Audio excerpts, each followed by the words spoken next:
Okay. Good morning from Missouri State University. I'm Gary Rader, Director for Missouri State Online, and it's my distinct privilege today to introduce to you our two winners of the Master Online Course Recognition Award for this year. On my left, far left down here, is Carly Yadon from the Department of Psychology, and closer to me on the left here is Ivy Yarckow-Brown, who is from the Department of Criminology and Criminal Justice. Their two courses receive recognition for their excellence in design and in the incorporation of technology and various online pedagogy strategies, which they believe can cross disciplines insofar as best practices are concerned. And without further ado, I'd like to turn the presentation over to our two featured speakers. Okay, you want your team to the side? Absolutely. Okay, let's get through there. Since we did the introduction, so one more. Oh. There we go. That's good. So my class, Physiological Psychology, I actually taught several semesters before having the opportunity to develop it into an online class. I'm just going to share a few tips that seem to have worked well for me in a couple semesters that I've done this online. Really just suggesting the tip just for sake of time, not really going into details about how to implement that, but suggesting the tip and hoping there's maybe one or two things that you can implement in your own course. And I'm really going to talk more about establishing a connection with students and some of those finishing touches that you can do to your course.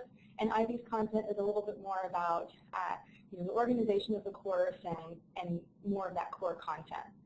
So if you want to change the slide. So one of the important things, I think probably the most important thing for an online course is establishing a connection with our students. And we really have, I think, a window of opportunity when the class starts to reach our students. Maybe, it's not a fixed window, but in the first week or so, I think they're logging onto Blackboard and they're engaged and they're not burned out yet. So that's really our chance to kind of do some of these things and hopefully make that connection and facilitate connections that they can have connections with each other. So be a facilitator for that as well. So one thing that I think is fairly common in online learning is to do some type of about me activity where students, it's kind of an icebreaker, where students share information about themselves and they can interact with each other and learn about you and the other students. So there's many ways they can do this. One, they could record video clips of themselves. They could do a journal activity. But I want to suggest that it could be as simple as just having a list of questions or prompts that you have students respond to. So maybe asking them to upload a photograph of themselves, their friends and family, if they choose to. Ask some information about their background. I have this arrow by one of the questions I found particularly useful is to ask if they've had prior online experience and what they thought about it. And I'm surprised by what students have said. They don't have to reveal what class they had or who the instructor was, but they're very excited to share the things they liked and the things they didn't like. And what's nice is that I get feedback that way, just about online teaching and online learning and things I can do, like, oh, that's a great tip, I'm going to try that, or, oh, lots of students are telling me that they didn't like this particular thing. I mean, I think it gives them a chance to feel like they're heard. So early on, I say, hey, tell me what you like and don't like about this format. And they're really eager to do that. So another thing that I do is to send a personal email to every student in the first week or so. This is a tip I read about in this book, The Tools for Successful Online Teaching. And there was lots of good tips in that book, but this one kind of played up and said that this has a big impact. And I was a bit skeptical. I wasn't sure if it would really be worth the time and the effort, but I did it, and I have to say I really do think it was impactful. So I just have an example here of one of the shorter ones, just I didn't want to put too much on the slide, but I welcomed the student. I commented on some things the student wrote about in her About Me activity. She talked about her educational background and career goals, and then recently got married, so just kind of commented on that if they include photographs of their vacation to something. You can establish a connection with them there. And then you multiply this by how many students you have. So I send about 50 emails in one day at the beginning of the semester. And I think it's worth it, though, if you want to change the slide, because students really seem to appreciate this, and many students replied to that email. I wasn't sure if anyone would reply, and I got lots of replies. Several students even said, let's see, what is the wording here? I've taken several online classes before. Never has an instructor emailed students individually to welcome them, so thank you. Now, I'm sure this does happen, but lots of students said, wow, my instructors never send an email to just me. It's always been this group message, and I was surprised. Like I said, I'm sure it does happen, but enough of my students said that it doesn't to make me feel like it's really worthwhile. And I think that there's something about, as a student, just replying to an email that's so much easier than opening a new email, digging up your instructor's email address, crafting your message. Even though that's really easy to send an email, something about just replying to my email, it takes away some kind of barrier. And I think I've made contact with students that I wouldn't have otherwise if I didn't send that. So. Another thing I do is send these weekly newsletters, kind of updates. There's different things you can call them. I call mine the Physio Weekly Digest just because that's relevant to my course, and you can call it anything. Some of the things I do in these updates I have on the slide there. So I will summarize an assignment or assignments that we've had in the previous week. So maybe there was a discussion board where we were debating a certain topic, and some students argued one side, some argued the other, maybe it was kind of all over the place. It's my opportunity. I can do that in the discussion board, but it's not that they don't always go back and read the final summary. So it's my opportunity to say, hey, here's some of the ideas that were presented. This is really what I was going for. Here's some of the research to back it up, and maybe there's not one right answer. But kind of sharing that, a summary or recap. We have a course, a textbook supplement called My Psych Lab that's optional, so I might include links to that, some content that I've pre-screened that I think could be useful, information about if we have an exam coming up, so things assignments they're currently working on, maybe that are due within the next week. I'll give study guide, tips for the exam. If we've just had an exam, it's an opportunity to give the statistics, the distribution, if there's any grade adjustments on the exam. And then I always have just general reminders, and I end with a tip of the week, and it just can be anything, but something that Great question. Oh, sure. Through the chat. Matt Harris from OTC is asking where the newsletter is located in the course, and now it's external to the LMS. Yeah, that's a great question. So currently I email these. So I send, about once a week, I pick a day, so Tuesdays, I'll send out these recaps. I have my little banner, and then I format it in the email, and I just blind carbon copy all the students. So I email it. I think you could do just the same thing within Blackboard or within whatever program you're using. One thing I kind of like about email is that it is separate from Blackboard, and that getting students to log on to Blackboard, even though it seems like that shouldn't be an issue, sometimes can be an issue, and even if they're, I don't know, it's just kind of a reminder, hey, you're still in this class, you need to go log on and do some of these things, but I think you could do it in Blackboard just as easily. And there might be some advantages to doing it there and not having to rely on email, but that's how I've been doing it. Just want to mention, I don't actually have a full newsletter, but I send an email out to the entire class every week, typically Sunday night, reminding them this is what's due this week, don't forget. But I don't just send that email, I also use that as my announcement, my first announcement for the week. So that way we don't end up with the excuses of I didn't get it in my email. It is on the Blackboard page, right. The first thing that they'll see when they get into it each week. Right, and I try to not include anything there that isn't also in Blackboard. So if I have something that maybe there's I haven't done this, but say I'm changing the date of an exam, I wouldn't just send that in the newsletter. I would also, of course, put messages on Blackboard and have it more than one place. So another thing, as far as kind of under this umbrella of establishing the connection, is to do informal assessments along the way. So we all have our end of semester evaluations that we have to do, that our institution puts together. We don't really get to choose what questions are asked. And the feedback, it can be useful, but the problem is it's after the class is over, and we have to wait until we teach it again to implement whatever the suggestions were.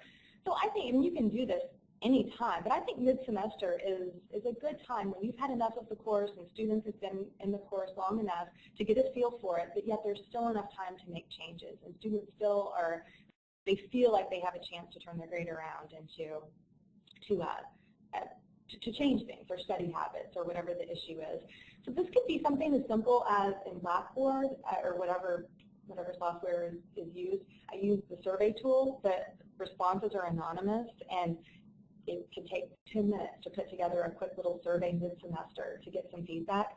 Or depending on what you want to ask and how detailed you want to get, you could use a different program like Qualtrics. I use Qualtrics a lot for research. You can look at how long students spend answering each question, I mean, depending on what your needs are. The text is really small, so I can just read a couple of these. But these are just some examples. I mean, there's all kinds of questions you could ask, but you could do just some open-ended questions. Just type out a couple things like, what are some things that are going well in the course? What are some things that you don't like about the course? Do you have any suggestions? Students seem to love when you ask them, do you have suggestions? I found that they are very willing to share what they like and don't like. And then if you want to maybe quantify this, you could do a Likert scale. You could say things like the workload is appropriate, I need more guidance on the class project. You could ask about the technology, if there's issues there. I've learned a lot so far. I mean, whatever your needs are, you can ask those kind of questions. And I think mid-semester can be a good time for that. So a couple other things here. The next tip has to do with really the aesthetics, kind of the feel and design of the course. Something that is pretty easy to do and I think makes the course look really nice is to make a custom banner. I think this is somewhat common as well. I know not all courses use this, but for something that's pretty easy to do, I think it's worth it. I've included the link for our Missouri State Blackboard help, but every institution seems to have their own list of suggestions, and even just Googling, you can get instructions for this. Question? Got a question. Sure. From the last slide. Doug Henry from California is asking, how do you use the survey results?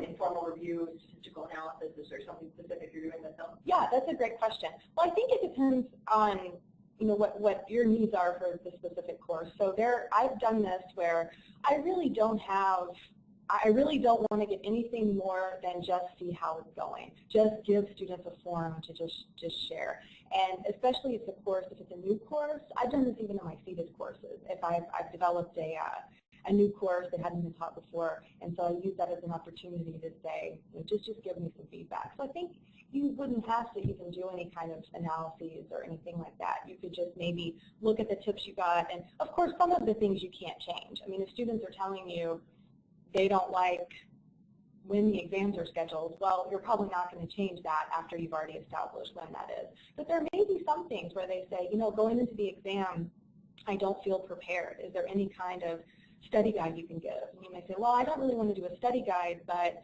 maybe I could do something, do a review game in Collaborator. You could come up with some ideas. So that, I think, would be the easiest thing to do.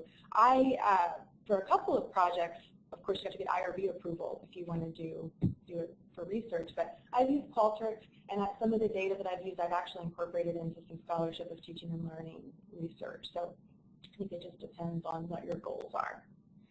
So the banner, there's that link there. This is just an example for this class. It's just text, and I just put one picture, and when students log into the class, they see that versus just nothing. And I think it's, when you have all these different classes in Blackboard, it can be kind of nice at a glance to be able to say, oh yeah, that's the right course. And if you want to change the slide for me, there's some other things you can do to kind of tie that in, like our menu, these buttons that are on the side there. We can change the color of those. We can change the text, delete the ones that are there by default. When you get your new class built, it just lists this whole string that you may need them, you may not. So get rid of those. You can change the organization, the labels, and customize it to what your needs are. So I don't have an image of this, but the background of the wallpaper you can change to kind of match your banner. I mean, that's not the most important thing in a class, is to make sure all of the stuff matches. But I think there's little things that really make it have this kind of cohesive feel and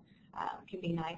And then using images where they're relevant. I don't think it's our job to try to be entertaining and put cartoons throughout our class just so students will, be interested. But I think that if you have a link to your textbook, putting a screenshot, so uploading just a picture of that book along with the link, so students look at that and immediately get that information and say, oh yeah, that's the right book. Or if there is a relevant cartoon or something, that a motivational piece of information or something to kind of break up all the text that they have to go through.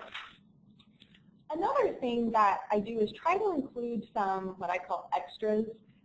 There's different ways. I'm just going to share a couple of them here. One thing is I include worksheets, or I guess they're not really study guides, so I hate to call them study guides, but worksheets that can be anything from walking the student through a little experiment they can do on their own to giving them a fill-in-the-blank worksheet that goes over what we talked about in lecture, just as kind of extra practice for the exam. We do a lot of neuroanatomy, so providing several different views of the brain where they have to fill in all the different the parts of the brain, and then I have a key for all of these where they can check their work. And none of this is for credit. It's completely optional, but it's something students can do if they just need more practice, or if it's something like an experiment. I can do that in my seated class. I can pass out little candies and I can walk through this experiment, and in 10 minutes we can have a conclusion. But it's difficult to require that. But if someone has some candy sitting around, they can get a housemate and they can do this if they want to. They don't have to, but they can. And if you'll change the slide. Another thing that's sort of extra that a student doesn't ever have to look at is a tab. I always try to include like an enrichment. I say learn more, but I always call it enrichment. And here I include a variety of things. So videos that I don't have time to show in lecture, journal articles, maybe an article came out in just the mainstream media that's interesting that I put there. If a student has a question or something comes up in the discussion board that I maybe have something that can speak to that, like an article, I can go and put it here. And like I said, a student can completely ignore this, but it's for those few students who really are engaged and really are saying, you talked about that study, but I want to read the whole study. Okay, well, you can go if you really want. And most students aren't going to do that, but for those that are interested, it can be kind of nice. And I just keep this running list of content, and it builds over time. So I have one more slide, and that is that all of these things can be linked in with the lecture. So I record lectures using MediaSite, but there are other good programs as well. And within the lecture, I try to do as much as I can within the lecture recording. And we can't do everything there, but for example, if I have a video clip to show, I try to include that within the time that I'm lecturing. So I embed that within. So students, I know in real time, they're watching that video clip, they have context for what we just talked about, before the video, I can show that. And it saves them having to go and click an external link that takes them to YouTube, and then who knows what they're going to do after that. So it's within the lecture. And so these other things I mentioned, like the try it out worksheets, that is something I would mention in the lecture. Of course, I'd say it's optional, but hey, like on the right there, I say, we've got some neuroanatomy worksheets. If you want to go practice, here's where you go find it in Blackboard. Or if we have an activity that's due for the discussion board, I'll give a prompt, since we just talked about that in lecture, and I'll say, now, and I don't know if students do this, but I even say, now pause the lecture and go do that and come back. Well, they may not do that, but at least they have context and they know how it fits together. That's one thing that students have expressed to me, is that sometimes with online learning, it feels like there's all these different things, all these different parts that they have to do, and they don't really always know how they go together. Now, I've got these videos, these articles, these discussion boards, but how do they fit?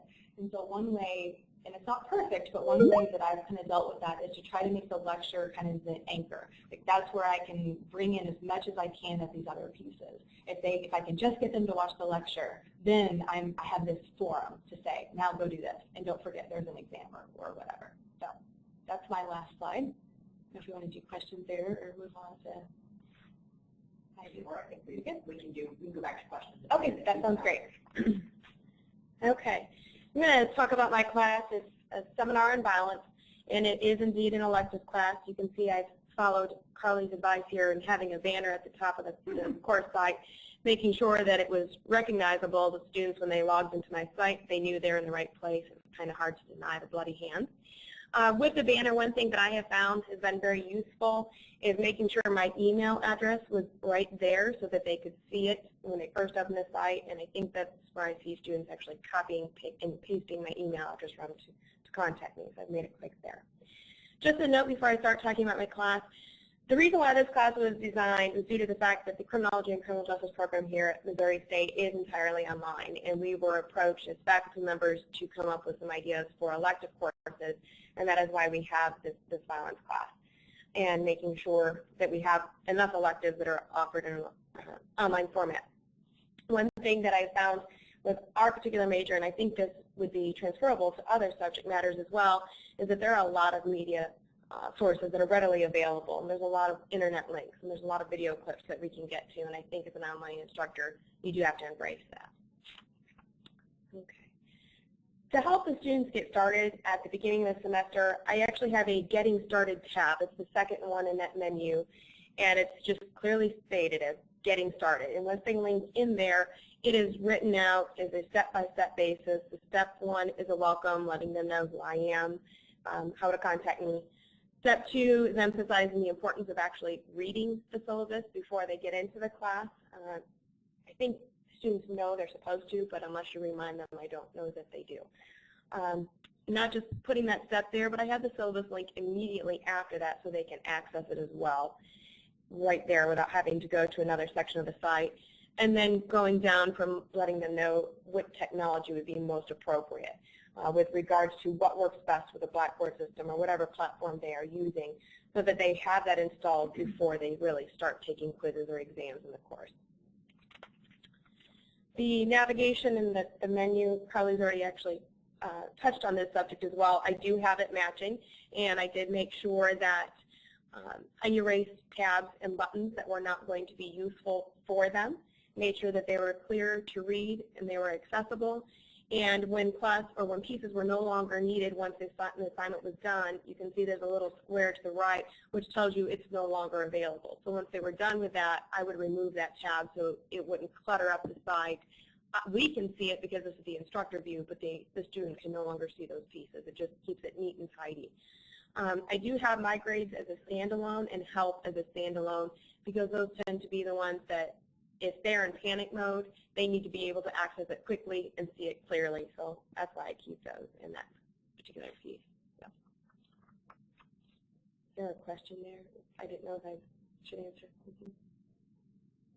Oh, they're having a conversation. Kind of talking about the different, different setups. Okay. Blackboard modules will allow you to do some of those pieces, but being able to put the different content together in units. But I think it depends kind of on the class what setup works the best per course. Very good. So the presentation of the content in this course, I have set it up as units. This tends to be my favorite way to present online classes, and I think students appreciate this. I have several, what I call my online groupies, who take the online classes that I offer versus other professors in my department because they're looking for something that's organized, and they have vocalized it to me in person and through my discussion boards. It needs to be clearly laid out and very well organized, and so I emphasize that. And when they open the unit, they know what the topics are, they know what the objectives are, and everything that's going to be accomplished or expected of them during that particular unit. That's outlined right when they open that unit. And as I do with the buttons, once the unit is done, we go ahead and shut down the unit as well, so that way we're not keeping it cluttered.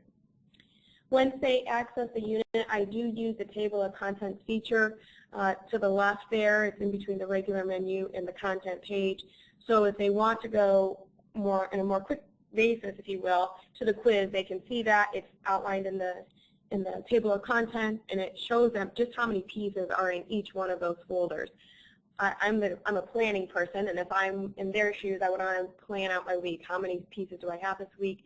It's very visual, and they can see that, and they can access any of those components right in that table of contents versus opening up each of the individual folders. But making sure they can get into anything they want to in a variety of ways, just making it easily accessible. And as I mentioned, with having a variety of sources and making sure that they're available, I try to include as many video links as I can. Sometimes it's a 2 or 3 minute video clip. With the topic of violence, I know we have a lot of sources readily available for video clips these days. So that makes it very applicable to them. It makes it current, and I do change those for each semester, especially when I have something new happening. And I think you need to do that with whatever topic you're in or whatever subject you're teaching. Keep it current. Keep it as recent as you can. And so make sure you have that variety so they're not getting bored with what they have presented to them, if you will. Encouraging the discussion. I think this is similar to what Carly does with the start of the class and having that discussion with your students. I also offer an introduction discussion board. I think it's a great source. I like to see the students, I use that as a discussion board, and the students actually remember each other from previous classes, and they say, hey, you're back. It's glad to see you, and you'll see that full conversation. And I do respond to them there, as Carly does with the emails. I do it in the discussion board format. But I also use the discussion board throughout the year for assignments. I also keep an Ask the Instructor discussion board up. And I started with an Ask the Instructor discussion board, and I changed that to Ask the Instructor or Fellow Classmates. I like to sleep at least 6 hours a day if I can, so I'm not available from 1 a.m. to 5 a.m. when they are asking these questions, and that's when they're taking their test. So fellow classmates can also respond. And when a classmate responds, I always thank the classmate, say, hey, thank you for helping me out when I was trying to take a nap or whatnot, or I was in my other classes. And so they help each other out. I make it a community of learning and not just me. But any question that's general in nature, I make sure I answer it there. If it's sent to me in an email, I copy and paste it and put it there as well. So that way everybody can benefit from these conversations. If it's personal, obviously, I would leave that in an email. But in the discussion board assignments, they cannot just simply have a post for an assignment. They do have to have any number depending on the level of the class. For this class, they have 2 reaction posts. And those reaction posts cannot be good posts. I have a very strict rubric that does require them to encourage conversation with classmates, question them, pose as a devil's advocate, challenge them, so that the conversation does continue, and your reaction post is not just to somebody else, but it can be a reaction to somebody's reaction to you. So we have a chain reaction going on as well. I had, I believe, somewhere in the neighborhood of 40 to 50 students in that class. The numbers are difficult to see up there, but several of those have over 100 posts just in one assignment, and that's a weekly assignment. And that's due to the fact that I encourage that discussion. And I do post questions that are challenging, and a lot of them have opinions, and I value all the opinions as long as they have feedback with those, or foundation research, if you will. And then for the assessments, this is something that I don't believe that I can emphasize enough, and that's to make sure that you have very complete directions for all your assessments and for all of your projects. And every time they open the quiz, the directions are there to remind them, you're going to have this many questions, this many points, it is due by this date and time, and letting them know you cannot backtrack or whatever stipulations that you put in for the testing process, just to remind them of what's going on so they can get their cat out of the room that's not going to unplug their computer or whatever the case may be. This is the situation. This is how it's going to take place. With the assessments as well, I do my best to have them due the same day each week, by the same time each week, and I keep it very, very strict as far as the same way. And having that schedule there is a routine that they can count on, and I think that helps them get it into their calendar in a more complete basis. I'm a fast talker. Any questions?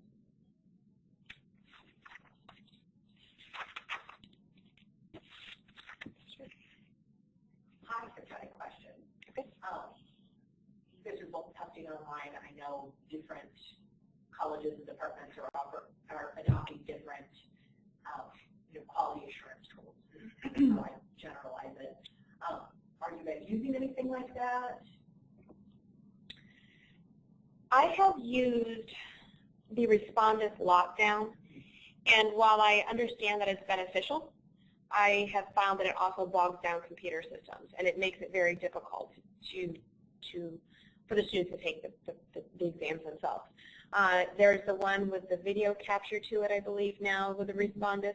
That's the monitor. Okay, and that one has been recommended to me by my department head due to the fact that I had a witness with regards to student teaching, or taking a test, excuse me, just 2 weeks ago, and I confronted the student and we had a conversation, a discussion. That's because I knew what it was going to do to his computer.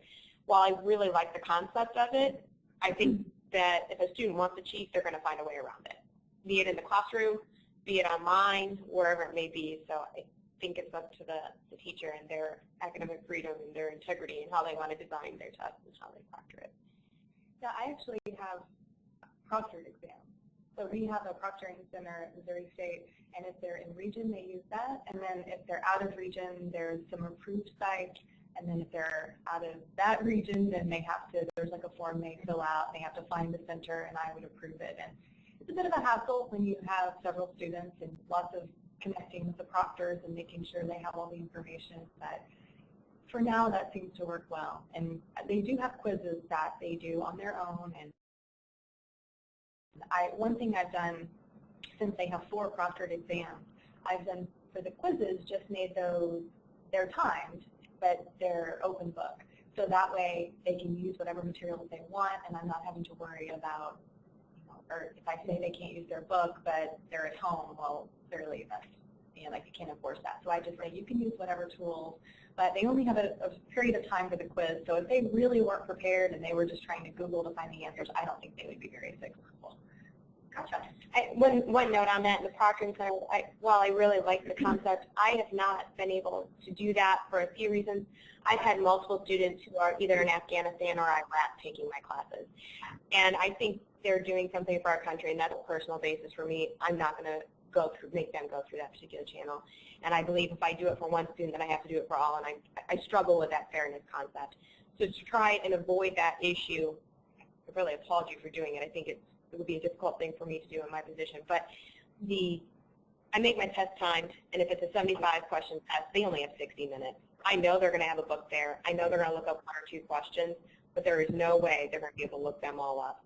I also am looking at the field that they're going to go into. While they have to know how to arrest someone, they're not going to have to know the law. They can go back to their police department to write their report by pulling the book off the shelf. And so I'm looking at the practical basis, and where are they going to go in their career later, and how is this going to affect them, and how can they use their sources in their future too. So I think that's subject dependent. That one I do. We got a question online. How to make the session easier on the instructor? Maybe student keywords, video posts. There's a lot of different approaches to that also. But I know you talked about having a large scope of discussion. It's a lot. Yeah, I don't know. I don't have a good With getting my fortunate semesters are my semesters where I get a graduate assistant, and I get to pick one who is specifically interested in the subject matter. And he or she and I will each tackle half and respond to as much as we can within the week. And they understand that your post may not get a response every week due to the fact that there's 60 of them and 1 or 2 of us. But that is part of the reason why their reactions have such strict rubrics attached to them. They know it's required to challenge one another. And I've had luck with that, and it's worked. And I do see really good conversations. I mean, 90 posts in a week, I think that's pretty high. So it's a lot of work. It's a matter of wanting to be interested in the content to read. That's why I'm excited about being able to teach classes you want to teach. Yeah, and that makes a difference. I have a question here from OTC, just on the kind of the course design and the buttons. I was just wondering if MSU requires faculty to have certain buttons, or if you're at liberty to kind of change things around, and how you feel not having a consistent set of buttons might potentially impact the navigation in the course for students. Well, as far as I know, I think instructors can customize. And in fact, I think you can just use the default shell that you get when your Blackboard course is created, or you can customize it as much as you want. And I do see the value in consistency. And I think that if we all got on board with the same system, if it were a good system, I think that could be okay. I'm not aware of any initiatives to do that. I think that you can only customize Blackboard so much. So you're always, as far as I know, you're always going to have that menu on the left. There's going to be, so I mean, it's not like you can completely, drag this over here and now the link to my grades is going to be in the upper right. I mean, I think you're going to have a fair amount of constraints that, yes, the names of the tabs might be different, but you can only customize it. In fact, sometimes I feel like it's limiting because you can only customize and do so much. But yeah, I think there could something to be said for having it be the same, but I think we'd have to decide on, maybe have some evidence to figure out what the best design is before we implement that. I think each class needs to have its own menu, so I think that would be a difficult task to come up with a menu that every instructor on a campus wants to use. We do not have that standard at the moment that I'm aware of. I'm hoping I'm not speaking incorrectly. And as you saw with my menus, I have a tab just for their journal assignment. I have a tab just for their blog assignment. Well, I have a tab that says assignment and have all of those pieces in there. I respect that the online student in many courses, anywhere in the world, are very limited in their time, and they're taking their classes outside of work, outside of other school classes, outside of family and other life obligations. And if they have an hour to complete an assignment and they have to go to the assignment tab and then they have to go to the journal tab and now they have to find journal 1, all we're doing is adding time for them to find it. I would rather them spend time on the quality of the content versus a search. And so they can see the tab right away. It says journals, and they click it, and they're there. And the only one that's currently available is the one that's currently due. So that way, again, it's just as simple as it can be, just for sake of time more than anything, I think, at that point. I think that conscientiousness of what your students need right now is definitely a factor in why your courses are going to be so much easier to navigate than somebody who's not considering that factor and maybe leaves old weeks or something for them to have to dig through to keep going. I know the Student Government Association has asked repeatedly for a course standard for those things, but really once they start digging into it every year, they get to the same point of, oh yeah, I guess that's not as good an idea as it sounds like on the surface. Right. So I think it's just about being open with students about what they should expect from your class, and in both of your examples, that's very evident to me anyway, even just as an observer.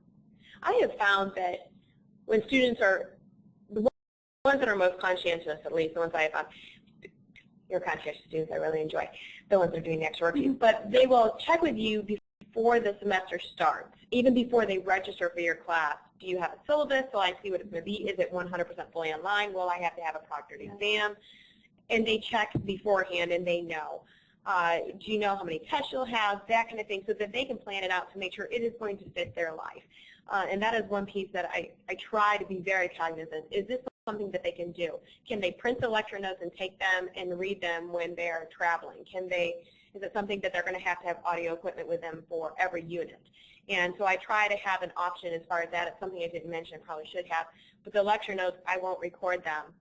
And I've met a lot of protests from that. I have a lot of folks who are not happy with me for not doing it. But they'll have a video that week that supplements. And so and it's not me. It's a news clip or a documentary, something along those lines, that's giving them very similar information. And they work together. And that way, if they know they have their half hour for listening or a half an hour for reading, they can do what works for them. And I think that's absolutely essential. It needs to be something that works in their schedule, or they're not going to do it. And it's not going to work well, and they're not going to learn or pass. Got a question. Wouldn't it be nice if there were some sort of way students could get that information online ahead of time so they know what to expect from the courses they're considering? And I can kind of answer this from the that's something we're trying to kind of work with, departments to help make those expectations obvious. Things like proctored exams. Students have to know that there will be proctored exams ahead of time.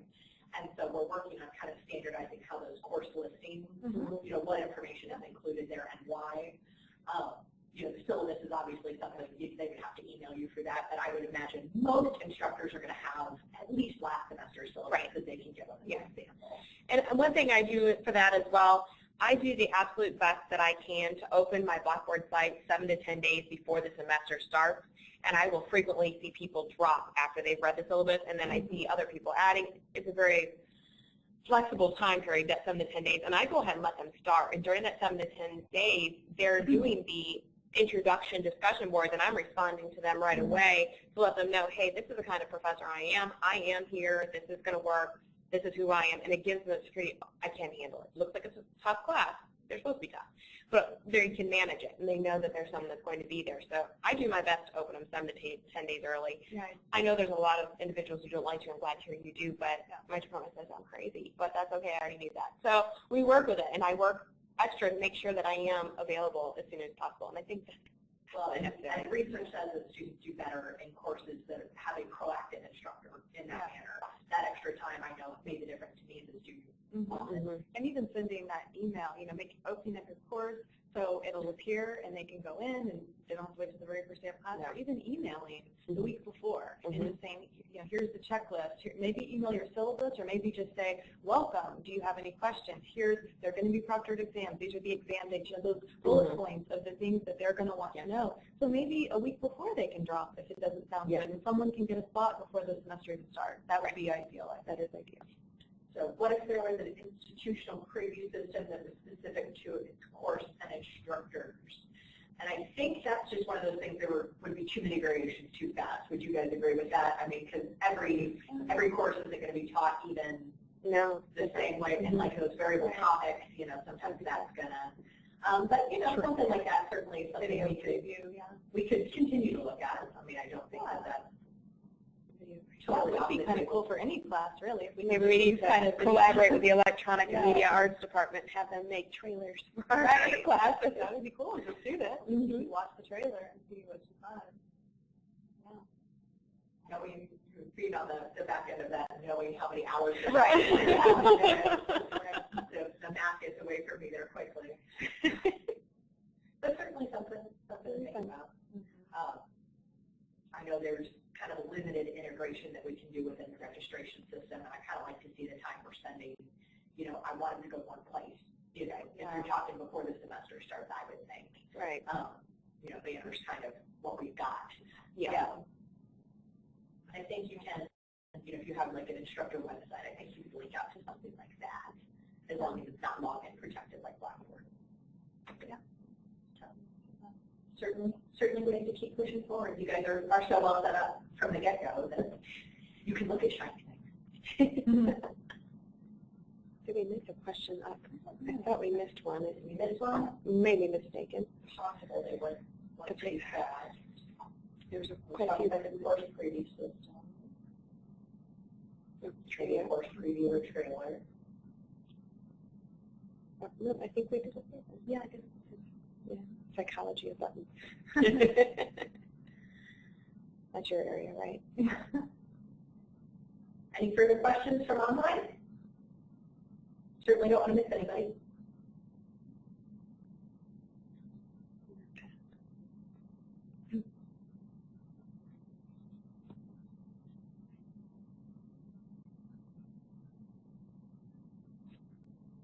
Well, thank you, Carly and Ivy. We really appreciate your time to talk with us. And I just want to say that I think you both illustrate just how important the teacher is. You can use all of the shiny things, but unless you're really concerned about your students. We have all kinds of support for students, the library, computer services, but the real support network is teachers. And that's why your recognized excellence in teaching is, on display here today. Okay. Thank you. Thank you.